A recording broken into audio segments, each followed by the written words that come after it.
The first thing I Thank remember is her you so voice, much for coming. shaking, scared, barely louder than the rain tapping on the parking lot. Can you drive me home? Please. She stood there under the flickering streetlight like someone whose world had just caved in. I should have said yes immediately. I should have wrapped my jacket around her shoulders. But instead, the only thing that slipped out of my mouth was the one question that changed everything. So, where do I sleep? And if I had known what that night would lead to, what truths it would expose, what hearts it would break, and what it would rebuild, I might have chosen my words differently. Or maybe I wouldn't have. Because sometimes the road you never planned to travel becomes the one you can't imagine living without. Begins long before that rainy night, long before her voice cracked in the shadows. I had been living out of my car for 3 weeks, pretending everything was fine. Pretending I still had a job, a home, a future. My landlord had kicked me out after I got laid off, and every friend I thought I had suddenly became busy, out of town, or unable to help. So I parked behind the diner where I used to work, kept my clothes folded in the back seat, and told myself it was temporary. The only thing that made those nights bearable was the warm light spilling from the diner's windows and the sound of her laughter drifting through them. Her name was Emily. She wasn't just the diner's night shift waitress, she was the kind of person who handed out free refills even when the manager wasn't looking, the kind of person who remembered everyone's order, the kind of person whose smile made you believe life couldn't stay bad for too long. She didn't know I slept in my car. She didn't know how many times I ordered the cheapest thing on the menu just so I could sit inside for an hour and feel human again. She didn't know that on some nights when the world felt too heavy, her simple, "Have a good night, Jake," meant more to me than oxygen. That night, though, something was wrong. I saw it the moment she walked out the back door, clutching her apron like she was trying not to fall apart. Her shoulders trembled. Her eyes were red. She didn't see me sitting in the dark. She leaned against the brick wall, covering her face with both hands, and whispered something that sounded like, "Please stop, please not tonight." My chest tightened. I didn't want to intrude, but I also couldn't just sit there while she was breaking. So I stepped out of the car slowly, like I was afraid she would vanish if I moved too fast. "Emily?" I said softly. She jerked her head up, startled. For a moment her fear shifted into relief, then confusion. "Jake? What are you doing here so late?" I hesitated. I couldn't tell her the truth. I just said, I was about to leave. She swallowed hard, looking over her shoulder like someone might be watching. That's when her voice cracked. Can you drive me home? Please." Her hands were shaking so badly she couldn't even tie her apron. I stepped closer and gently took it from her. "Yeah," I said. "Of course." Then, because the universe has a twisted sense of humor, I added, "So, where do I sleep?" I hadn't meant to say it aloud. It slipped out from the exhaustion, the fear, the loneliness. Immediately, I regretted it. Her eyes widened. "Jake, what do you mean?" I shook my head and tried to laugh it off. "Nothing. Just a stupid joke." But she didn't look convinced. Still, she didn't press me. She just climbed into the passenger seat like she was afraid the night might swallow her if she stayed outside 1 second longer. The road to her house was quiet. Too quiet. She kept twisting the edge of her sleeve, staring out the window. I wanted to ask what had happened. I wanted to tell her she didn't have to face it alone. But I also knew that sometimes silence is safer than the truth. Halfway there, she whispered, "My ex came tonight." The words hung in the air like frost. "He keeps showing up. He won't leave me alone." She swallowed hard and pressed her hands together. "Tonight, he grabbed my wrist. Not hard.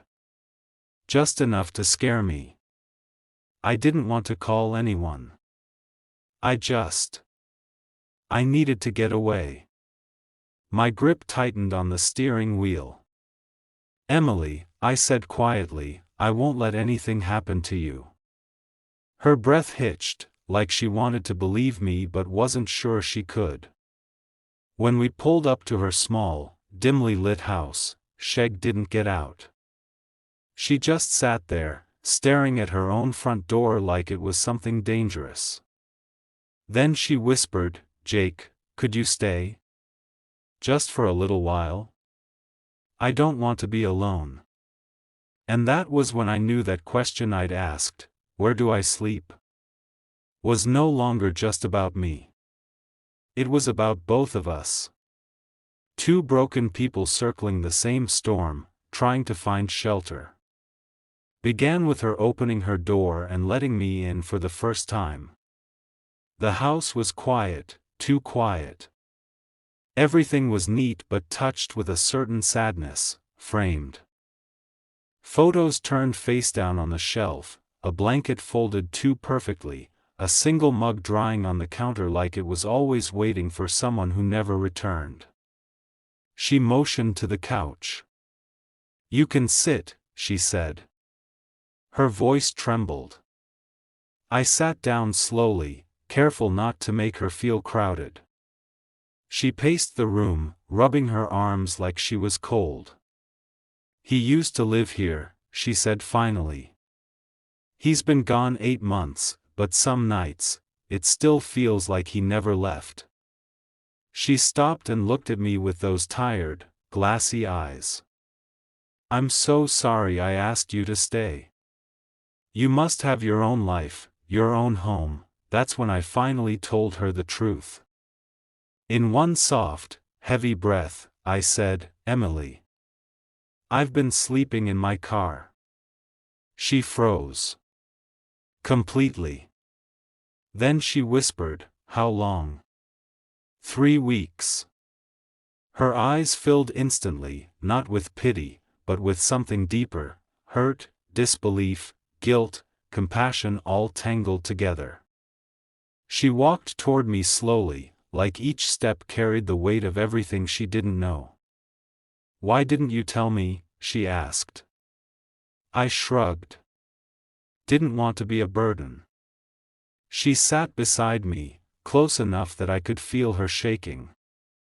"Jake," she whispered, "you're not a burden."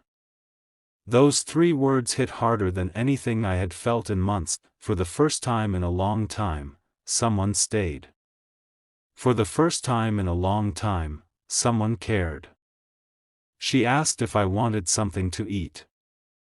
I hadn't eaten since morning, but I told her I was fine. She ignored me, heated a bowl of soup, and placed it in front of me like it was an unspoken promise that I didn't have to starve through life anymore. When I finished, she took a deep breath and said, "You can sleep here tonight. On the couch. It's safe." But something in her eyes said she didn't want me too far away. The night grew quiet. She curled up in her bedroom, leaving the door open just a little. I lay on the couch staring at the ceiling. But neither of us slept. Around 3 a.m., her voice came softly from the doorway. "Jake, are you awake?" "Yeah." She stepped into the living room, her face a mix of fear and hope. "Can I sit with you?" I nodded. She sat on the floor beside the couch and leaned her head against it. "I don't know why I feel safer with you here," she whispered, "but I do." I lowered my hand, and she held it like it was the first solid thing she had touched in months. And in that moment, something changed, not romantic, not rushed, not desperate. Just human. Two people bruised by life finding quiet in each other's presence. Morning came slowly. Sunlight touched her face, and for the first time since the night began, she truly looked calm. She made breakfast. I helped wash dishes. For a few minutes, it felt like a home, like two people who had always belonged in the same room. When I got ready to leave, she caught my wrist gently. The same way her ex had, but with a completely different meaning. "Jake, don't go back to your car." I hesitated. "What do you mean?" She took a breath. "Stay here. Just until you get back on your feet. You helped me feel safe. Let me help you feel the same." My throat tightened. "Emily, why?" She looked at me with a soft, trembling smile. "Because last night, you saved me. And today, I want to save you too." And just like that, two broken pieces fit together in a way neither of us expected. Not perfectly. Not instantly. But enough to start healing, and maybe that's the quiet truth life had been trying to teach us. Sometimes the home you're looking for is hiding in the person who needed you just as much as you needed them.